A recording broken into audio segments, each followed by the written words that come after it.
All right. Doing the thing. Still working on my setup. Actually, as some of you may have seen, I had to um abandon a video halfway through because just the sensory was off. I couldn't do it. I was like, this is not you guys deserve better. This channel deserves better. What's up, guys? Welcome to another episode of Full Blast. I am Raja Burrows, and this is not like official objective personality theory that I'm talking about here. This is deliberately meant to be a little bit of a OP hack as a way to start to work on your demons and to give your saviors and your demons a slightly different frame of reference when you are feeling stuck. So I was talking to a friend of mine in the OP community, and we get along because she is an ESFP sleep last. I'm an INTJ sleep last. So we're both doubling up on SETE play, and we both have NF sleep last. And so we've been talking about it, and thinking about sort of like how does that manifest, like what are the differences, because we both, now granted I have masculine sensory, she has feminine sensory, but broadly speaking, it's still NF sleep last. It's still going to be doubling up on not only play energy but also ST. And so it's, how does that manifest? And we were going back and forth about it, and bonding over it, thinking about it, picking it apart. And she's like, but wait a minute. If you're a lead NI and you have NF sleep last, what does that even look like? Again, because I'm a glass lizard. I was like, what does that even look like? And I want to pull up part of the conversation. Yeah. And again, because we're talking about like the people who like they just know what they want. They just know what they want all the time and always have. Someone like Dave, right? And then where someone like Dave has an issue is on the ST play, making it happen, getting the tribe on board, gathering with the right, all of that stuff. That's where he struggles. And she was like, wait, but because if you're lead NI, how does demon NF sleep look like for you? And I said, it's a mess because I basically have 3 savior functions and 3 demon functions. And I go on, and I say it's wild because it makes my TE a clear savior and my FI a clear demon. But beyond that, it's kind of a mess, and it makes working on my demons tricky because my masculine SE at the bottom is double activated, which means I'm doing it a lot more than a typical demon, right? So for somebody like Dave, right? So he is lead NI guy. Yes, he has lead sleep, which technically makes his TE a demon, right? So he's not a typical INTJ in that sense. Like he's not a Tai Lopez kind of INTJ. But he's also doubling up on his TE. So he's like, his big life struggle really is going to be between his domineering lead NI and his teeny tiny SE at the bottom. Like that is indeed going to be like a big deal and a big problem and a big issue for him, right? So, but I think that you can see even in his type that he kind of has 3 saviors, right? He has lead NI, very obviously a savior. His savior FI, right? Because he's not a typical INTJ. So he's got savior FI, and his demon TE, which is technically a demon, but his demon TE that's in the middle is double activated, right? It's getting hit with his blast second and his play third. So you get into this weird thing with him where it's like, well, is his FI really that much of a savior because it's only getting one activation? Is it uh is his TE, how much of a demon is his TE really? Because it's in the middle. He's already kind of balanced with it, and it's double activated. Is it really that much of a demon, right? And when I started to unpack this, I was like, wait a minute. Every type has a similar thing going on. So I'm going to use our buddy Lijo as an example. So she is also lead NI, INTJ. There's a lot of us. And so she's FM. So she has feminine sensory and masculine TE. She's blast, play, sleep with consume last, right? So you're like, oh, great. Lead blast INTJ, consume last. Great. Clearly, standard, typical run of the mill. But here's the thing. She has savior ST play. She's using her SE at the bottom of her function stack in a savior state. And even Tai Lopez, the most INTJ of all INTJs that ever fucking INTJ'd, he also, in his savior sleep, has he has his demon FI attached to his savior sleep. So does that make his FI a savior? Because he's often using it in a savior state? These are the questions, right? Now look, for the purposes of typing somebody, we have two saviors and two demons, right? For the purposes of trying to type somebody. Beyond that, that's where the shit gets messy. And that's what I'm talking about here. I don't want people to misunderstand the typing process, what Dave and Shannon are doing, that this idea of Punnett square, two saviors, two demons, that is foundational to everything I am talking about in this video. But I think it is worth understanding on a personal growth level that, in all of us, right? So we have two savior functions and two demon functions, right?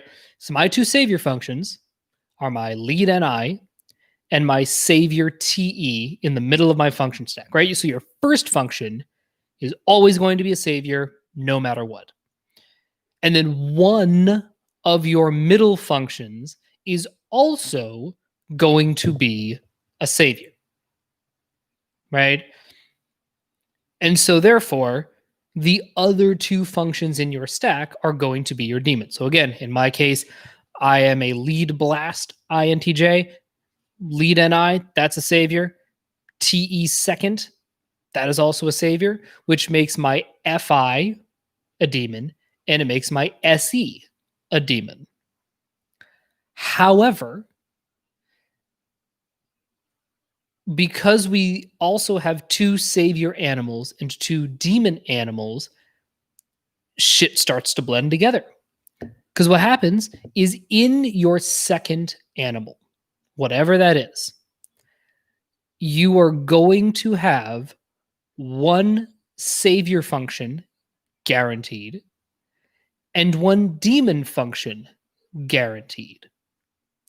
And in your third animal, you are guaranteed to have at least one demon animal present, or demon function present, and possibly even two. Let me go back because I think I screwed up the wording there. In your lead function, you have two. Motherfucker. Okay, get it right. Live television, you guys. Live television. Okay. In your lead animal,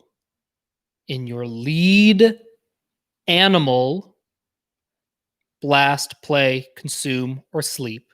In your lead animal, you have two savior functions. In your lead animal.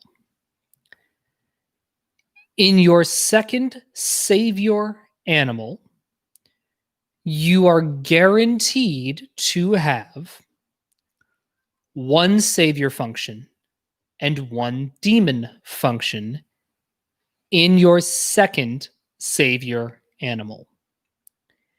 In your third animal, which is the hobby animal, it's technically a demon, you are guaranteed to have at least one demon function, possibly two. Here is what I mean by that. For Dave, right? So he is a lead sleep INTJ, lead NI, so he's NIFI. In his third animal, he is made up of his TE and his SE, which are both demons. In the case of Shan, her third animal is also both of her demons, her NI and her FI. Again, in my case, I am more on Shan's side in terms of the extremity. Like, she and I are both like super, super, super glass lizards. In that we have that double activated last function, right? But I'm lead blast, but if I have consume third, my SE and my FI are part of my third animal. That's two demons. That is not everybody. Somebody like Lijo, again, bringing it back to her. I like, just as a side note, I like her as an example of your quintessential INTJ, more than Tai Lopez as an example. It's just because she's doubling up on her TE, and you really get that like strong N, strong T. Whereas Tai Lopez, you get a massive amount of N, but like he is really good about going between T and F, and here's how to make it work, and here's why it matters to me. He is a little bit better at that, right? But man, if you just want like powerhouse of N and T in the INTJ, Lijo, that's your girl. So, but in her case, right? So she's blast play with sleep third. So in her case, her third animal has one savior function, her NI, and one demon function, her FI. And then your last animal, again, is guaranteed to have at least one demon, sometimes two. In the case of me and Shan, our last animal has a savior and a demon, right? Our first function and our last function. For Dave, there's one savior, one demon, right? His FI, his savior FI, and his demon SE. In the case of Lijo, right? She's lead blast, consume last. Yeah, so she has two demon functions as part of her last animal. Two demon functions, part of her last animal. Right. Okay. So you can see how messy this shit can get really, really quickly. And again, for the purposes of typing somebody, you really do want to stick to two saviors, two demons. Boom. But when we're talking about growing, I think it can be really, really helpful to, because look, eventually the goal is to be like, what even are saviors and demons, man? I just like do what needs to be done and I just exist in flow, right? That's the fucking goal. Getting there is not a particularly linear path, and it does require using your demons enough to the point that you become comfortable using them, right? So again, because the goal is to get out of savior land. You're gonna go back to savior land, most certainly, almost certainly. But you have to earn the right to use your saving. And that's one of the big things that I really do like about Objective Personality and sort of what their ethos and their thrust when it comes to using all of your functions. Because what they're not saying is they're not saying only use your demons. They're not saying that. What they are saying is you need to be able to use all 4 functions depending on what needs doing, right? If you are trying to plan a trip, you're going to have to use both of your observers.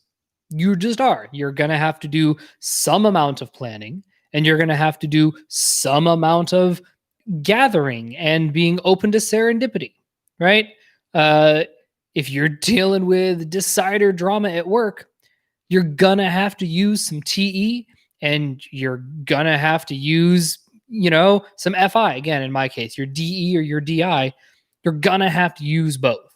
You can't just go all in all the time on the 2 functions that you happen to have been using up to this point in your life, right? So the biggest thing that helped me was, one, just being a glass lizard. It's weird.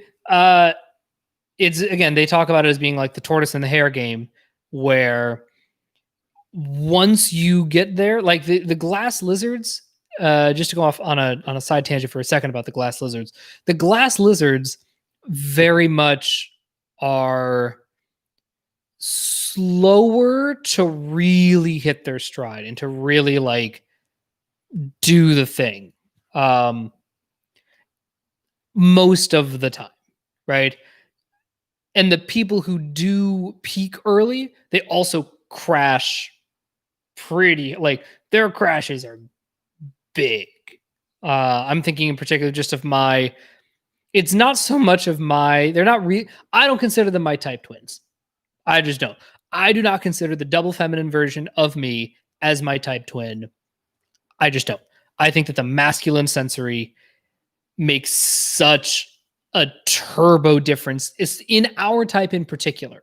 For somebody like Dave, if it's the Sleep Blast play with SE last, yeah, I can definitely see a case for the modalities not mattering as much. But for our type in particular, double activated masculine SE at the bottom versus double activated feminine SE at the bottom, a whole different type. But like, look at Christian Bale's meltdowns. Look at fucking all of Kanye West, right? Conversely, look at someone like Hassan, right? So Hassan and I, we are officially type twins, right? Did a whole class on him. We are type twins. We got a new addition to our little stable. Kumail Nanjiani is also almost certainly one of our type twins. But here's the thing. He's 42. He didn't, and even there, like, he is not the biggest star in the world by any stretch of the imagination, right? He did some stuff, like, he's done stuff. He is, known enough. He did Franklin and Bash for a while, Silicon Valley. But his big sort of, oh, wow, like this, he did a thing, that didn't come out until he was 39. So, like, I think that it is fair to say that a lot of glass lizards do take time to really crush it. And I think that, if you see a big peak from a glass lizard, you are going to see a big old crash. And I think that that's why it's funny, even just listening to Dave and Shan's different stories, like, yes, they both went through hell, and yes, they both had, like, meltdowns, and they wrecked their life and whatever. But, like, the way that Shan talks about it is, I mean, it's so fraught. And again, there's also decider stuff there too, which is incredibly painful. But I think that that's with the glass lizards. If you peak early, you crash hard. and then you're like slowly rebuilding from the ground up. And now when you start the rebuilding process, you're actually at a pretty hefty advantage because your last function is double activated and you've accidentally been using it this whole time. It's one of the reasons that once I turned 30, really was okay. So technically it was before I turned 30, but I had, again, that's when I had my big crash. Thank God I didn't actually wreck my life, but like I almost wrecked my life. And by wrecked my life, I mean walked in front of a subway car that was that was pulling into the station, and I couldn't stand up straight and almost died. So like that's what I mean by wreck my life. And from there, I was like, okay, step one, no more drinking. We don't get to do that anymore. Cool. But then from there, I mean, like, what the fuck? It was the like, who am I without drinking? But then once I figured, I was like, oh no, I just needed like physical release, right? Because I am audio kinesthetic. So I'm not the double masculine, like always moving, always trying to shove on shit intensity and energy. But like, I do have that. That is very much a part of me. I do have the double activated masculine extroverted sensing. So like once I figured, I was like, oh no, you just gotta like work out all the time. Like you gotta like do the physical workout thing. I wasn't starting from scratch because my masculine SE at the bottom of my stack was already kind of doing double duty in a savior state, right? Because I'm doubling up on my play. I'm doing a shit ton of ST play. So my masculine SE at the bottom was like, oh, I get to run the show now? Great. I have plenty of experience, right? It wasn't, okay, I have to let my teeny tiny masculine SE run the company. He's never done anything before. Oh, fuck. Oh, Jesus. Right? It wasn't that. It was, oh, wait a minute. Yes, you actually are quite capable of doing shit and of gathering and of being physical and present and grounded and punchy and sensory. Like, yeah, you're not terrible at that. Huh. So I did that for a couple of years. And then the pandemic hit and I went into super hibernation mode. It was just all kinds of sleep consumed. It was fucking great. There was no blasting. There was no playing. There ended up being blasting because I started making more videos, but like it was just like NF demon sleep work. And it was great. I am extraordinarily grateful for the opportunity to have been able to do that. Oh man, it was the fucking best. But it meant that I had to sort of see, okay, well, hang on a second. My lead NI is also kind of a demon because it's attached to my last animal. It's attached to the thing that I want to do last. So even though it's first, it's still got a little bit of a demon quality to it in a way that Dave's NI and Lijo's NI just doesn't have. It just doesn't. When they are doing abstract anything because they have blast and sleep in their top 3, like it's just pure savior state, which is how I am with my TE. So with my TE, it is just like I know that I'm in a savior state if I'm getting too reasonable, right? My big work is to catch myself whenever I find myself trying to be reasonable. That is my cue of like, you are headed off a cliff, my friend. Because what that means is it means that something is bothering my FI, My FI is not getting her needs met. So, it's but it's my TE overcompensating and being like, oh, rather than going, okay, TE's getting his needs met, that's fine. But my FI is not getting her needs met. So we should maybe address that directly instead of TE being like, no. Let's be reasonable here. No, absolutely not. Now, look, that's really, really useful to get through a very short burst, right? If it's, let's say you're at the office, right? Let's say you're in a meeting, everyone's a little cranky, things are getting a little tense. And it's just like, that is a great time to be like, you know what, FI? This is not your time to shine. This is not your time to shine.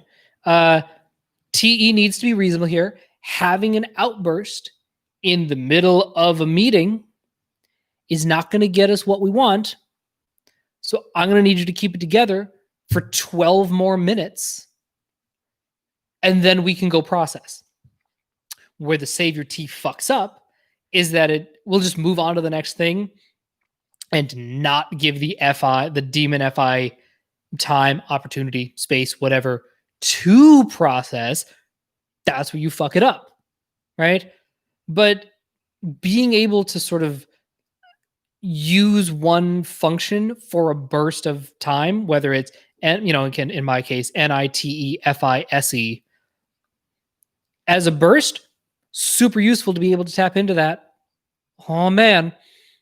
Because there are times when TE is not appropriate.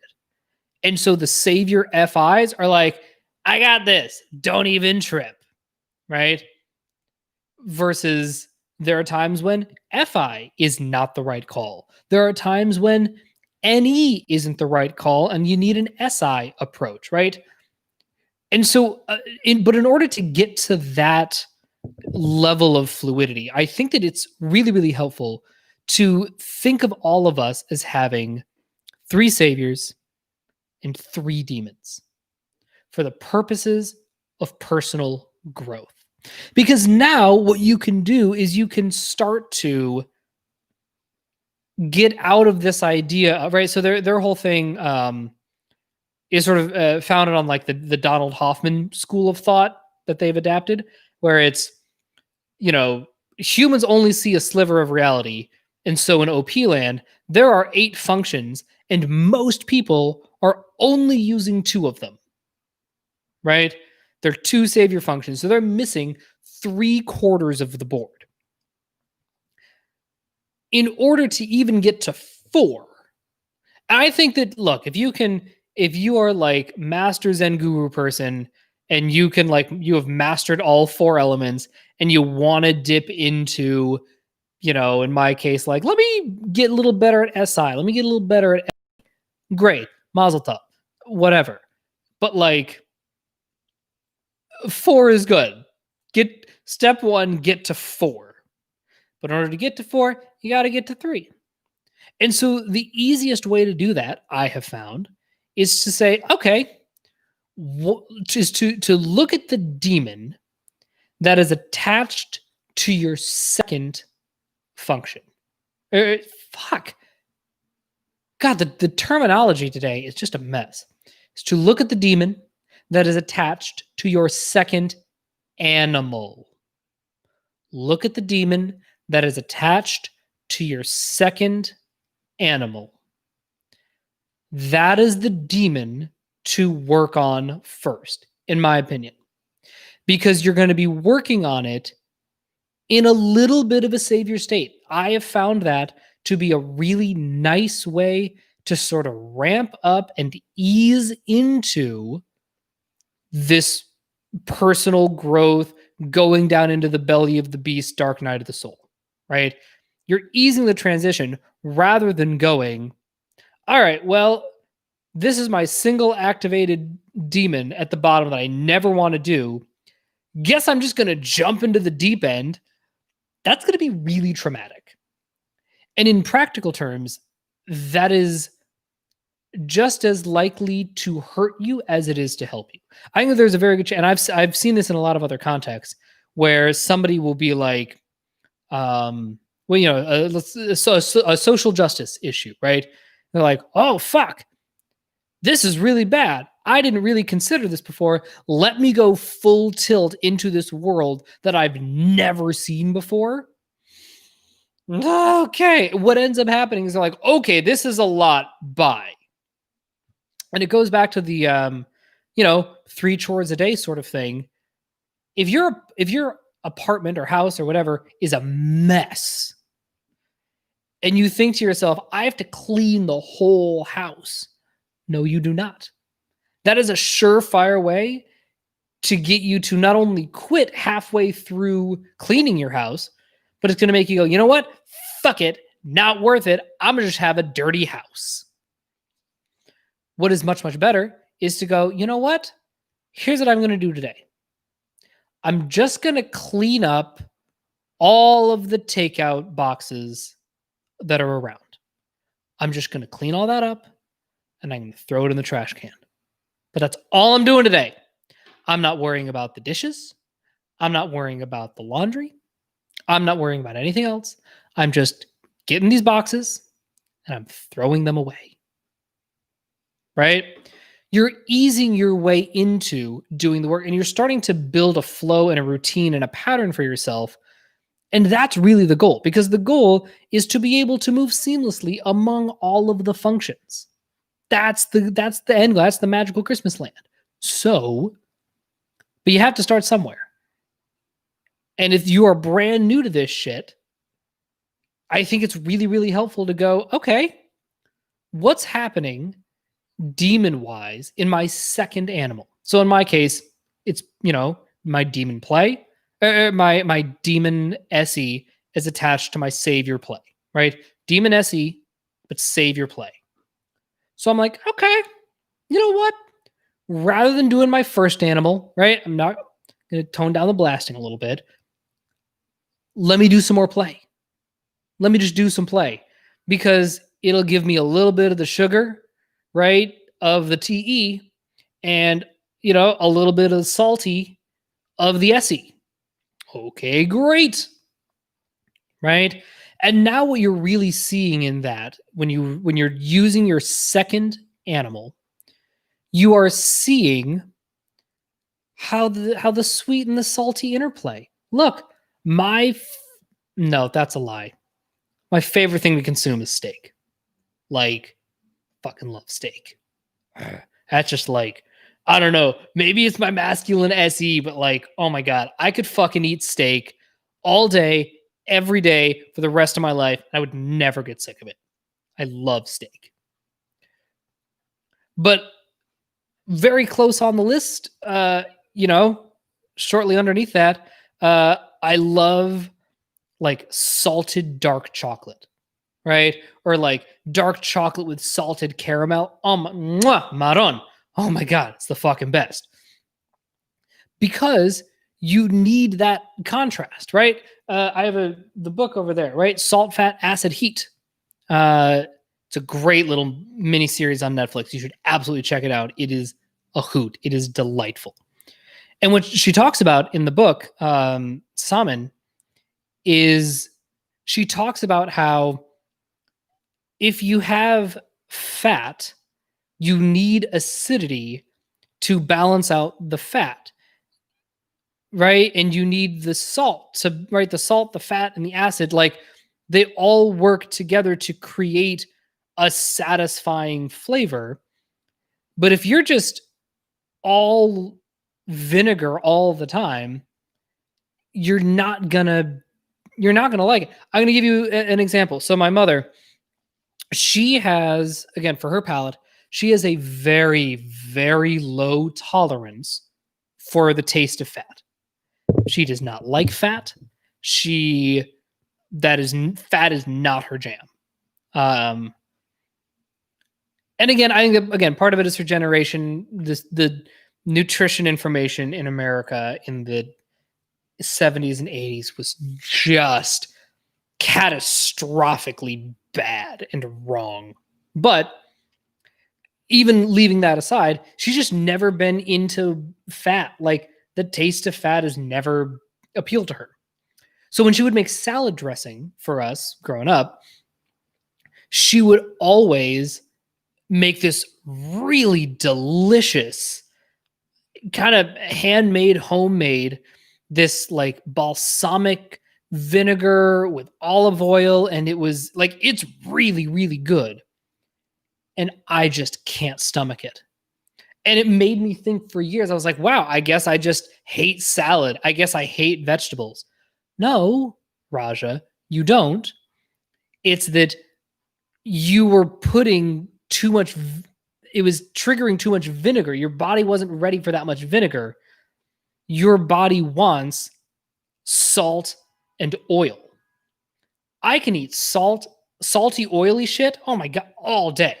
All day. There is no limit to the amount of salt and oil with like a little sugar too. My God, I'm dying. It's amazing. My body wasn't ready for that amount of vinegar. Couldn't do it.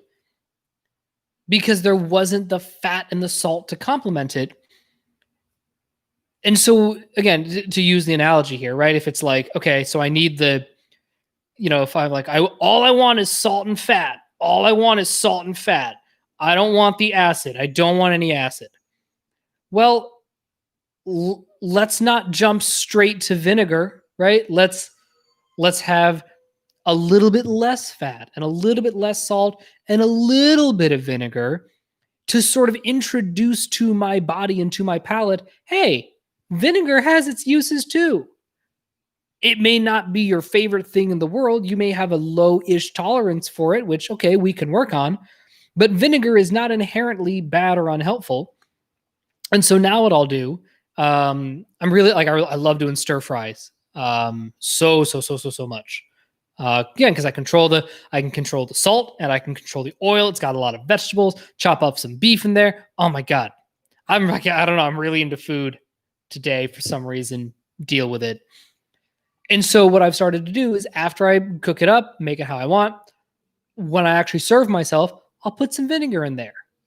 Not a lot, but I'll put some in there. Just slowly getting my palate acclimated to acidity. And getting better and better at being comfortable with it. And even if I'm never going to be Mr. Vinegar, I can start to use vinegar strategically and use it in ways to enhance what I'm doing, right? And then eventually, once I get comfortable enough using vinegar, period, then I can start to let vinegar drive. Be like, all right, what's a nice, like, acidic thing that I, maybe want to try, a recipe or whatever that I haven't had access to, that I didn't think was an option because it was too vinegary. My body just wasn't ready for it, right? It's just going to open you up so much to all these different opportunities, all these different things in your life. And that isn't just me demon preaching my OE. That's, if you're only using 2 of your functions, there's an entire half of the board that you're going to feel like that's not for me. That's not my responsibility. I'm not allowed to do SEFI stuff. Yes, what? Says fucking who? Who says you're not allowed? Right? You absolutely can. But you can't go straight from 2 savior functions to 2 demon functions very easily. It is oftentimes way more helpful to use that demon function attached to your second animal as sort of your gateway into the underworld. And then once you get comfortable, like, oh, I'm using this demon. Okay. Yeah, I see it. I get the demon thing, right? Now, I'm incredibly lucky that my system is wired to want to use my last function a lot. That's fucking great. Me and David Blaine and Eminem, like and I think Henry Rollins. Yeah, in a different kind of way. But yeah, Henry Rollins too. But no, in particular, me and Eminem and David Blaine, we all have lead feminine NI and are doubling up on the masculine SE at the bottom. They're going the opposite direction, but similar idea. Like, it's tough at first, but then you eventually start to do it more. And so, like, again, I'm lucky in that I'm wired to want to use my last function, but I still needed to get to my FI, my single activated demon, because I kind of have EJ syndrome. I had to use my SE, right? It's like, all right, I've worked on this demon. I know how this demon works. Now let me do some SEFI. Let me like attack my FI from this angle. And really what this past year has been, it's been really trying to turn down the TE, use it when necessary. There have definitely been times this year where I used too much TE and it was not the right thing. Happens, right? But like happening way less than it used to. But really this year for me has been like really focusing on my FI and then being like, all right, are we coming at it from an SE angle or an NI angle? SE angle or an NI angle? Because I've worked up the muscle of I know how to work on my demon functions in general now, that working on it, like that part of the fear is not really a thing. Now it's just a matter of doing the work and being uncomfortable, which isn't fun, but it's not unknown. And I think that the easiest way to get rid of, you know, whether it's the fear of the unknown or the pain stuff, if it's more of a decidery issue, just start to working on the demon function attached to your second animal. It'll sort of give you that sense of balance of like, oh shit, right? Because we do like our second animal. It's pretty fucking cool. And I think that that's where a lot of strength can come, because you're like, right, I'm cooking. I'm in a little bit of a demon state. It's not just like pure shitting out, effortless, like, yeah, I did this and this and this and this and this and this and done, right? It isn't quite like that. There's a little tension there. There's a little excitement, a little bit of like, ooh, right? That's what we want to feel. That's the good shit right there. And by using that as your model, now you can start to work on your demon functions and you have a feeling to strive for. And you can know, like, okay, yeah, I'm kind of riding the wave. I'm doing it. I'm in it. I like it. Yeah, this is exciting. I'm doing the savior and demon thing at the same time. Now, once you can do that, now you're going to start to make moves. All right, that's all. Thank you so much for hanging out with me. Be sure to like, subscribe, join the Facebook group. I will talk to you guys later. Bye.